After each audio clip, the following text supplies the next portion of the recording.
VTC चुनाव को cover करते हुए आज हम आ पहुंचे हैं यहाँ से राज्यसभा सांसद श्री विश्वजीत जी से बात करने के लिए। आज हम इनसे यहाँ के चुनाव के बारे में जानेंगे, यहाँ पे क्या हालात हैं और चुनाव को लेकर के सरगर्मी काफ़ी तेज़ है। तो ऐसे में इनकी स्टडी क्या है, इनकी पार्टी की स्टडी क्या है इस पूरे चुनाव के कैंपेन के दौरान। तो बहुत बहुत स्वागत है सर आपका। जी धन्यवाद। सर पहली बात तो आपको बहुत बहुत शुभकामनाएं, आपका तीसरा कार्यकाल शुरू होने जा रहा है राज्यसभा में, आपको नामित किया गया, इसके लिए बहुत बहुत बधाई। जी जी जी इसके लिए मैं मेरे पार्टी के हाग्रमा मोहिलारी जी को धन्यवाद ज्ञापन करता हूँ कि उन्होंने मुझे थर्ड टाइम के लिए फिर राज्यसभा में भेज दिया, जो कि यहाँ की समस्याओं के मैं वहाँ पर पार्लियामेंट में बता सकूँ, ताकि देश के जो वहाँ पर पॉलिसी बनाया जाता है उसी में यहाँ के लिए भी खुश हो जाए उस पॉलिसी में। सर वीटीसी चुनाव के मुख्य मुद्दे क्या हैं आपके हिसाब से जिनको उठाया जाना चाहिए, क्योंकि आप लगातार रूलिंग पार्टी रहे हैं, तो आप लोगों के तरफ से क्या आप जनता को रिप्रेजेंट कर रहे हैं, किन मुद्दों को लेकर चुनाव में उतरे हैं? नहीं देखो, ये तो बीटीसी जो है वो बहुत नया इस्टेब्लिशमेंट है।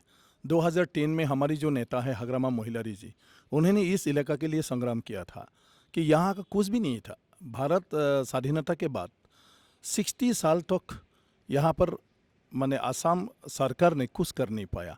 इसके बाद यहाँ पर संग्राम हुआ था कि इस इलाका के डेवलपमेंट के लिए यहाँ के एडमिनिस्ट्रेशन यहाँ के लोगों के हाथों में देना चाहिए, पृथक राज्य चाहिए। तब 2003 में एक एग्रीमेंट हो गया BLT, बोडो लिबरेशन टाइगर, और भारत सरकार और असम सरकार। तब इस जो एकॉर्ड हुआ है उस एकॉर्ड में केंद्रीय सरकार की तरफ से और असम सरकार की तरफ से एक वादा किया था कि भारत संविधान के 1980 के जरिए यहाँ पर एक लोकल एडमिनिस्ट्रेटिव मतलब बॉडी के लिए एक एडमिनिस्ट्रेटिव माने हाँ स्थानीय एक एडमिनिस्ट्रेटिव व्यवस्था की सिस्टम यहाँ पर लागू किया जाएगा। तो ये सिर्फ कमिटमेंट था। तो इसके बाद हाग्रमा जी ने वहाँ पर सरेंडर किया। इसके बाद तो जब मेन स्ट्रीम पे आ गया, इसके बाद उन्होंने पॉलिटिकल ज्वाइन किया। बीटीसी के सारे लोगों को लेके उन्होंने एक पार्टी बनाया BPF, क्योंकि बीटीसी के भविष्य बीटीसी के लोगों के हाथ में है। और इसको करने के लिए केंद्रीय सरकार और राज्य सरकार ने माने यहाँ सौंप दिया। तो इसीलिए नेशनल पार्टी इस छोटा सा जगह के लिए चिंता करने की कोई समय नहीं होता। राज्यों की अन्य जो आंचलिक राजनीतिक दल है उन लोगों का भी समय नहीं है बीटीसी के लिए, तो ये लोग कभी यहाँ पर डेवलप कर नहीं पाएगा। इसलिए हम बोडोलैंड के लोग ही खुद का एक पार्टी बनाना है और खुद यहाँ पर जो सिस्टम है इसमें रहकर काम करना है। तो इसके बाद हाग्रमा जी को सबों ने नेता सुना, हर बार उन्होंने चीफ बना। तो ये जो वादा था 6 शेड्यूल में एक एडमिनिस्ट्रेटिव व्यवस्था करने की, तो ये सारी आज का जो बीटीसी है ना, जो निर्वाचन हुआ है सब लोग इस पे लगे हुए हैं, बीजेपी के दल तक, कांग्रेस के दल तक। तो ये सारी हाग्रमा मोहिलारी जी ने इसको स्थापना की पूर्णांग पर्याय में, जो कि सेक्रेटरीट आप लोगों ने देखा होगा, असेंबली बिल्डिंग देखा होगा, नया जो डिस्ट्रिक्ट इंफ्रास्ट्रक्चर है सबको बनाया है। 40 डिपार्टमेंट्स दिया था, सारे 40 डिपार्टमेंट का ऑफिस यहाँ पर इस्टेब्लिश किया गया है। इसके बाद यहाँ का हालत बहुत ख़राब था, कोई कालभार रास्ता के नाम पे कुछ भी नहीं था। तो इसके लास्ट 15 ईयर्स में करते करते आज हर जगह पे गाड़ी जा सकता है। ये सबको इतना मतलब एक वैसा बच्चा पालने में जो करना पड़ता है, इसको हाग्रमा जी के नेतृत्व में BPF करके आ रहा है, लोग पता है।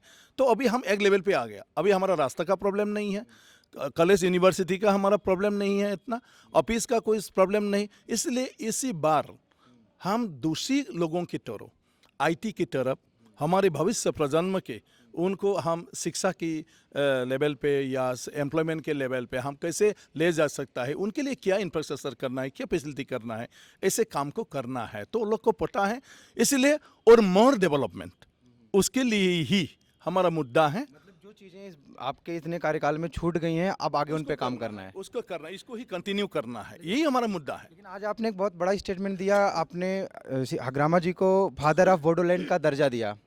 तो आपको नहीं लगता कि इससे विपक्षियों को दिक्कत हो सकती है? सुनिए, इसमें ये सारा बोडोलैंड उनका देन है। उन्होंने संग्राम किया, नेता था, उन्होंने एग्रीमेंट किया और इसके कारण आज यहाँ पर बोडोलैंड टेरिटोरियल काउंसिल बना है अंडर 6 शेड्यूल कॉन्स्टिट्यूशन के। नहीं, जो चुनाव में उतरता है वो तो खुद के लिए उतरता है ना, लेकिन हाग्रमा का अलग है। हाग्रमा का क्या अलग है, यहाँ का जो भी है उनका देन है। अब इसको बुरा मानो अच्छे मानो, बीटीसी तो हुआ है ना। अब तो आज इलेक्शन इनके लिए ही खेलने को मिल रहा है। लोगों ने सुक्ति किया है, एकॉर्ड किया है, लेकिन एकॉर्ड तो इम्प्लीमेंट नहीं हुआ है। तो आज लोग उसके साथ कुछ कंपेयर नहीं कर सकता है बोडोलैंड में, जो भी हो हाग्रमा पर्सनली। लेकिन यहाँ का जो है आज जो देखा ये हाग्रमा का देन है। तो इसीलिए उनको छोड़ के अब बोडोलैंड में कुछ सोच नहीं सकता है, और अभी भी उन्होंने इस इलाका के लिए ही लग रहा है। अच्छा, एक बहुत ही ज़रूरी सवाल मुझे लगता है कर लेना चाहिए आपसे कि केंद्र में आपकी बीजेपी के साथ गठबंधन है, असम सरकार में भी बीजेपी के साथ आपका अलायंस है, लेकिन इस चुनाव में देखने को मिल रहा है आपके साथ अलायंस होने के बावजूद बीजेपी आपके खिलाफ कैंडिडेट खड़ा कर रही है। तो ये कौन सी पॉलिसी है, मुझे समझ नहीं आई। आपको अगर समझ आ रही हो तो ज़रा बताइए। देखिए, हम लोग तो बहुत छोटा पॉलिटिकल पार्टी है, सिर्फ अपने घर का कैसे बसा सकता है, गांव का कैसे बसा सकता है, इसके लिए हम लोग काम कर रहा है। क्योंकि हमारे बोडोलैंड के संबंध में भारत की कोई भी राष्ट्रीय नेता इसके ऊपर कोई पता नहीं है, तो यहाँ का काम हमको ही करना है, इसके लिए हम लोग पॉलिटिक्स कर रहा है। और ऊपर में हमारा कुछ नहीं है, तो हम लोगों ने पहले कांग्रेस के साथ अलायंस किया था, तो कांग्रेस ने भी अच्छे तरह हमारे साथ मैंने एक साथ मिलकर काम किया, हमको थोड़ा प्यार भी किया, लेकिन बाद में कांग्रेस भी इसी तरह ही मतलब छूट दिया। बेवफा हो गई। बेवफा मैं नहीं बोलूँगा, वो लोग भी छोड़ दिया, उनके बड़ा चिंता है, बड़ा पॉलिसी है, शायद हम लोगों की ज़रूरत नहीं होता है और होने से कुछ प्रॉब्लम भी हो सकता है। तो आज हम बीजेपी के साथ है। उन्हें भी लगता होगा गलती कर। देखिए, हम बीजेपी के साथ है, बीजेपी को हम क्या है, हम दे रहा है। राष्ट्रपति की निर्वाचन में हम लोगों ने वोट दिया, वाइस प्रेसिडेंट की मैंने उपराष्ट्रपति के निर्वाचन है, उसमें हमने बीजेपी को वोट दिया। असम के लोकसभा के वोट है, हम बहुत सीटों में जहाँ पर हमारी वोटार से उनको बोल के उनको सपोर्ट कर दिया। कोकराझार में हम बीजेपी के साथ था, लेकिन हम लोग हार गया तो वही लोग हमको जिता नहीं पाया, तो उपाय तो नहीं है। लेकिन इसके बाद हाँ, हार जीत तो होता ही है। तो अभी काउंसिल का इलेक्शन है, हम लोगों ने हमारी जो धर्म है उसको रक्षा किया है। हग्रामा जी ने बीजेपी को 2 सीट डायरेक्टली दे दिया है, एसजीपी को 1 सीट दे दिया है। इसके बाद बाकी सीट में हम लोगों ने फ्रेंडली खेलने का सिद्धांत तो लिया है। तो लेकिन हम लोगों ने उनके जो 2 सीट है उसमें हम लोग कैंडिडेट नहीं डालेंगे, लेकिन वो लोग हमारे सारे सीट में भी अगर कैंडिडेट डाले हम कुछ नहीं कहेंगे। लेकिन हमको यहाँ लड़ना है, ये हमारा घर है, बीटीसी को छोड़ के हमारा कुछ पॉलिटिक्स नहीं है, और हमारे पॉलिटिक्स बीटीसी के लिए है। तो इसमें बड़े पार्टी का बड़ा काम होता है, तो हम लोग इसमें जाना नहीं चाहता है, लेकिन यहाँ पर हमको काम करना है। बाकी अलायंस हमारा रहेगा, और इलेक्शन के बाद भी अगर सरकार गठबंधन हम लोग करेंगे, अगर बीपीएफ एब्सोल्यूट मेजोरिटी में मिलेंगे तो भी हम लोग बीजेपी एजीपी एक साथ होकर सरकार करेंगे। किसको? मतलब उनके भी मेंबर्स होंगे, उनको भी रिप्रेजेंट करेंगे हम लोग एक साथ अलायंस के हिसाब से। तो उसमें कुछ नहीं है, ये देखो उनका भी कोई कभी कभी टेक्निकल प्रॉब्लम हो जाता है। अच्छा, वो तो चलता रहेगा खैर। लेकिन हमने बोडोलैंड का एक जो अलग चीज़ महसूस किया कि यहाँ पे महिलाएं जो हैं वो काफ़ी हद तक रोज़गार से जुड़ी हुई हैं, काफ़ी आगे बढ़ चढ़ के हमने देखा, और कल्चरल वे में भी काफ़ी वो स्ट्रांग दिखी हमें। तो महिलाओं को लेकर के आपकी पार्टी के पास क्या प्लान है कि बोडोलैंड की महिलाओं के एक विकास के लिए, उनके प्रोत्साहन संवर्धन के लिए क्या आप योजनाएं बना रहे हैं, या क्या दिमाग में है आप लोगों के? नहीं, महिला के लिए तो हम लोगों का अभी काम जारी है। हमारी यहाँ पर अब सिल्क बहुत पॉपुलर है, यहाँ के जो सिल्क है एरी सिल्क बोलता है। हाँ, तो इस एरी सिल्क यहाँ पर विशेष करके महिला को लेके ही होता है। वही लोग क्या बोलता है इसका, हमारा एरी जो क्या बोलता है इसको, जो स्पीसीज होता है उसको पालता है, उसको क्या बोलता है नहीं, जो एरी जो हमारा सिल्क होता है ना, ये एरी सिल्क को जो प्रोड्यूस करता है, ये तो कुछ ऐसे हाँ, ये कीड़े तो इसको पालने के लिए हमारा महिला लोग एक्सपर्ट है। इसके लिए कोई एजुकेशन कभी दिया ही नहीं, भारत सरकार या असम सरकार की तरफ से कभी भी उन लोगों को इस विषय पर कभी शिक्षा नहीं दिया, क्योंकि पता भी नहीं है किसी को भी। ये नेचुरली हम लोगों का महिला लोग जानते हैं और इसको करते हैं। और आज एरी सिल्क बहुत मतलब माने एडवांस स्टेज पे है, बहुत पॉपुलर है, और इंटरनेशनल लेवल पर भी बोडोलैंड का जो टेक्सटाइल है वो टेक्सटाइल की तरफ से मैंने बहुत अवार्ड भी मिल चुका है। तो इसमें बहुत लोग लगे हुए हैं। इसके बाद जो वीविंग्स है, वीवर्स हमारे लोग, क्योंकि हम खुद भी पहनते हैं, खुद बनकर हमारे जो महिलाएं हैं, लड़कियां हैं, ये कोट कपड़ा बुनकर पहनते हैं, जो कि बहुत कलरफुल है। सारे मतलब देश के लोग पसंद करता ही है कि जो कलर मिक्सिंग है, जो डिजाइन है, ये चीज़ हमारे लोग इनबोर्न, ये हमारे जो ये क्या है स्किल है, ये आता है, अपने माँ के साथ बैठते बैठते इसको सीख लेते हैं। तो ऐसे में बोडोलैंड सरकार की तरफ से बहुत सारी वहाँ पर इंफ्रास्ट्रक्चर डेवलपमेंट और उन लोगों को जो फंड की ज़रूरत होते हैं बहुत समुदाय को दिया जाता है, सेल्फ हेल्प ग्रुप वगैरह। आज एक ब्रोफेट नाम के एक ऑर्गेनाइजेशन है बोडोलैंड टेरिटोरियल काउंसिल की, वो नेशनल इंटरनेशनल भूटान नेपाल में भी मतलब इवेंट्स करता है, फेयर करता है। इसमें सारी हमारी जो सेल्फ हेल्प ग्रुप वगैरह है वो लोग पार्टिसिपेट करता है। इसको छोड़ कोई भी महिला के लिए बहुत सारे मतलब योजनाएं हैं, जैसे पिगारी टिगारी, इसको लेके भी तो बहुत चल रहा है। बाकी तो पढ़ाई जो करता है स्किल डेवलपमेंट पे वही लोग भी जा रहा है, और जो अच्छे पढ़ते हैं लड़के लोग उन लोगों को स्कॉलरशिप दे के आप यूपीएससी कोचिंग में भी भेजे जा रहा है।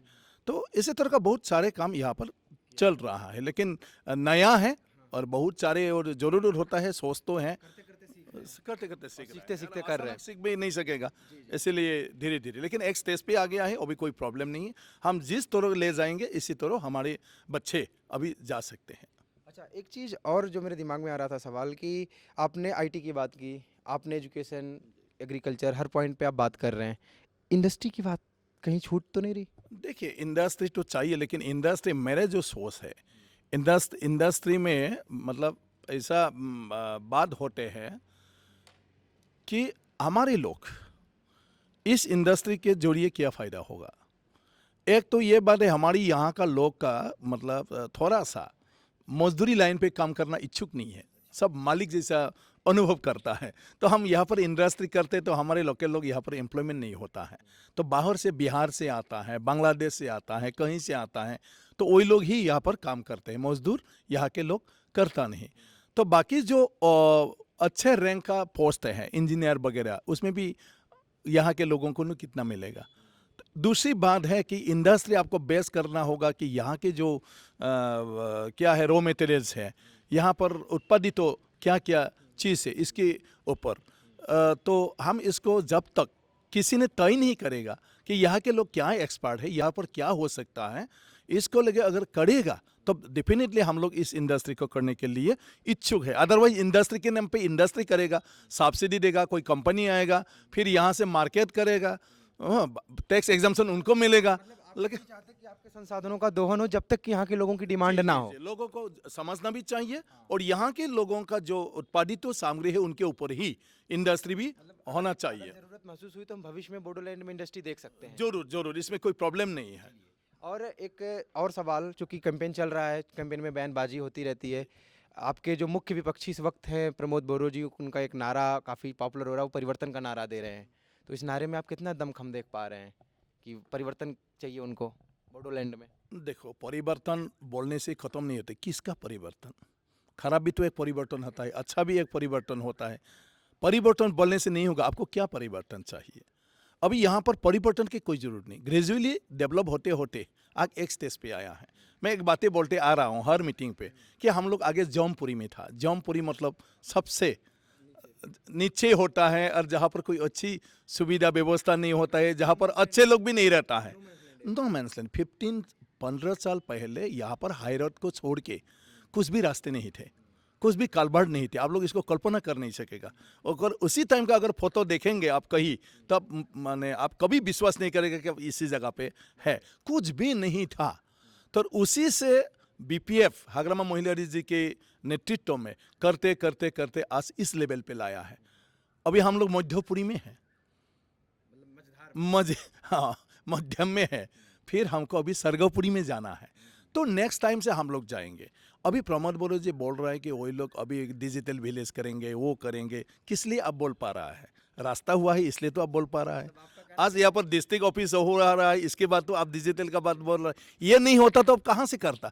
तो डेफिनेटली उस लेवल तक जाने के लिए बीपीएफ भी तैयार है, वो हमारा प्लानिंग में है ऑलरेडी। तो इसलिए मैंने सबको भी जोकिंग करके बोला, भाई आप पिसारी माने क्या है स्टार्ट कर दिया है, कोई भी आपने फूल बनाया है, इसके बाद मछली सर दिया है, मछली बड़ा है गया, उसको आप मतलब उठा के ले आया, तो उसको बनाने के लिए सब भी बोल सकता है उसके में ये मसाला डालो, इसको फ्राई करो, इसको ऐसा करो, थोड़ा ग्रेवी करो, इसमें तो आसान है। लेकिन जो फूल पहले तैयार किया था, फिशरी को जिन्होंने पहले तैयार किया, उनको ही पता है ना कि कैसे मछली अभी आ गया। तो बोडोलैंड सब बनने के बाद सब भी इसको बोल सकता है कि ये होना है, ये होना है। घर एक बनाने के बाद रंग क्या देना है, ये तो आसान बात है, लेकिन घर बनाना कितना मुश्किल है। तो इसलिए परिवर्तन नहीं है, ये अभी जो चल रहा है इसको कंटिन्यू करना है। तो हम चाहते हैं इसको कंटिन्यू करें। इसको अगर बदलेगा, आपका घर 90% संपूर्ण हुआ है, इसको छोड़ के आप दूसरा काम करेगा, तो आफ्टर 5 इयर्स आपका ये खराब हो जाएगा। तो आप उसी समय से फिर वापस करना पड़ेगा, तो आप पीछे 2 साल आप चले जाना पड़ेगा। मतलब आप इसका मतलब ये है कि यहाँ पे परिवर्तन तो हो ही रहा है, लेकिन सरकार का परिवर्तन की जरूरत नहीं है। जरूरत नहीं है। अच्छा, एक और सवाल, जैसे वो आरोप लगा रहे हैं कि बीपीएफ वालों ने करप्शन किया है, इन्होंने पैसे बनाए हैं, और बाकी अगर ये नहीं किए होते तो जो बोडोलैंड है यहाँ का विकास का स्तर कुछ और होता, कोई और लेवल पे होता। तो इस आरोप में कितनी सच्चाई है? देखिए, ये तो इलेक्शन में सब बोलता हैं। बीपीएफ आरक्षण कहाँ क्या है, इसको तो आप एक मतलब उदाहरण से तो देना होगा ना। अब अगर कहीं फूल देखा है, फूल तो कंप्लीट है, और अगर नहीं है तो अंडर कंस्ट्रक्शन है। अब आज सेक्रेटरीट देख रहा है, ऑफिस तो चल रहा है, असेंबली हॉल देख रहा है, असेंबली तो वहीं पर चल रहा है, अच्छा बिल्डिंग है, तो उसमें तो करप्शन कहाँ से निकल आया। अब अगर रास्ता देखा है तो सारे कंप्लीट रास्ते हैं, तो अब करप्शन किसको बोल रहा है? अगर अब किसी ने गाड़ी खरीदा है, बिल्डिंग बनाई, उसका बताया है, तो उन लोगों का भी तो घर है, बिल्डिंग है, लेकिन वही लोग तो संग्राम कर रहा था, लोगों के लिए सेक्रीफाइस कर रहा था। अगर जो सेक्रीफाइस कर रहा था, संग्राम कर रहा था, उसका भी एक घर हो सकता है, गाड़ी हो सकता है। तो जो पॉलिटिक्स कर रहा है, व्यापार कर रहा है, उनका क्या नहीं होना है? तो यह जस्ट एक बदनामी है। यस, करप्शन है हमारी बीटीसी इलाका में। यहाँ पर बहुत सारे ऑर्गेनाइजेशन था, अंडरग्राउंड समुदाय था, वो लोग हर समय कॉन्ट्रैक्टर से पैसा उठाते थे, संदा उठाते थे और उससे गाड़ी खरीदते थे। वही लोग कैंप पे बैठ के खाते थे। Event all Baroda students union, जिसको आप जानता है, हर ऑफिस में कितना बच्चे मतलब लड़के लोग 24 आवर चलते, कैसे खाते हैं? गाड़ी है उन लोगों का, कहाँ से खरीदा? खेती बाड़ी तो नहीं है, कुछ भी नहीं है। तो ये किसी ना किसी कॉन्ट्रैक्टर से आप 1% दो, 2% दो, यार आपका 10 करोड़ का है, हमको एक गाड़ी खरीद दो। तो करप्शन वही है ना। इसके कारण तो वो कॉन्ट्रैक्टर लोग, जहां आपको 100 बैग सीमेंट डालना था, वहां पर ओनली 60 बैग सीमेंट डाल रहा है। तो ये क्या करप्शन नहीं है? इसको बंद करना है। इसमें सिर्फ आपसू क्यों, इसमें सिर्फ यूपीपीएल क्यों? हम बीपीएफ भी चाहते हैं कि ऐसे काम को हम लोग बंद करना है। तो अभी सब मेन स्ट्रीम पे आ गया है, सबको भी समझना है, जो लोग बोल रहा है खुद को भी समझना है। ऑफिस में अभी कोई बच्चा रहने का जरूर नहीं, संग्राम खत्म हो गया, घर घर जाना है। तो ये बात है। चलिए सर, अब आखिरी सवाल आपसे करके मैं इस बातचीत को ही विराम दूंगा। आखिरी सवाल ये है कि आप बीपीएफ को कितनी सीटें आते हुए देख रहे हैं इस इलेक्शन में? देखो, अभी तो जो देख रहा है आज के माहौल पे, तो ऐसे तो एब्सोल्यूट मेजोरिटी होगा। सो मैं सोचता हूँ, हाँ देखो, 25 से तो कम नहीं आएगा, 25 से 30 आएगा। अभी जो देखा, मतलब नॉमिनेशन के समय से अभी बीपीएफ को ही देख रहा है। क्योंकि तो पहले वही लोग कुछ मीडिया के जरिए पॉपुलर हो रहा था, मीडिया तो हर समय सरकार के विरोध में बोलना अच्छा लगता है, मतलब तो उसी टाइम वो था। लेकिन प्रैक्टिकल में जब देखा, तब ये तो प्रूव हो गया कि पब्लिक किसके साथ है। आप बुरा मत मानिए, आपको मैं बोल, बिल्कुल बुरा नहीं लगेगा, क्योंकि जो सरकार में होता है वो काम करता है, तो उसके ऊपर सवाल उठता है। एंटी इनकम्बेंसी झेलनी पड़ती है, इसके लिए जवाब, अगर आपने शासन किया है तो आपको जवाब देने के लिए तैयार होना देना है, और लोगों को जरूर इसको खबर रखता है। तो बहुत बहुत अच्छा रहा कि आपने इतने अच्छे से सारे मुद्दों को रखा और हमसे बातचीत की, इसके लिए आपको बहुत बहुत धन्यवाद। और इस बीटीसी चुनाव के लिए आपको और आपकी पार्टी को ढेर सारी शुभकामनाएं हमारी तरफ से। धन्यवाद।